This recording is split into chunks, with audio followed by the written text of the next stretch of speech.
Tamil vs Hindi sentences part 16. நாள், வாரம், மாசம், வருஷம் இதெல்லாம் ஹிந்தில தெரியணும்னா இந்த வீடியோ பாருங்க. ஒரு நாள் ஆயிடுச்சு. ஏக் தின் ஹோ கயா. ஏக் தின் அப்படின்னா ஒரு நாள். ஹோ கயானா ஆயிடுச்சு. ஒரு நாள் ஆயிடும். ஏக் தின் ஹோ ஜாயேகா. ஏக் தின் ஹோ ஜாயேகா. ஹோ கயானா ஆயிடுச்சு. ஹோ ஜாயேகா அப்படின்னா ஆகிடும். ஒரு வாரம் ஆயிடுச்சு. ஏக் சப்தா ஹோ கயா. இத நீங்க ஏக் ஹஃப்தா ஹோ கயான்னும் சொல்லலாம். ஹஃப்தா, சப்தா ரெண்டுமே வாரம். ஒரு வாரம் ஆயிடும். ஏக் சப்தா ஹோ ஜாயேகா. ஏக் சப்தா ஹோ ஜாயேகா. ஒரு மாசம் ஆயிடுச்சு. ஏக் மஹீனா ஹோ கயா. ஏக் மஹீனா ஹோ கயா. மஹீனானா மாதம். ஒரு மாசம் ஆயிடும்னா ஏக் மஹீனா ஹோ ஜாயேகா.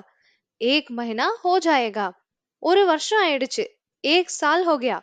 சால் அப்படின்னா வருஷம். ஏக் சால் ஹோ கயா. ஒரு வருஷம் ஆயிடும். ஏக் சால் ஹோ ஜாயேகா. ஏக் சால்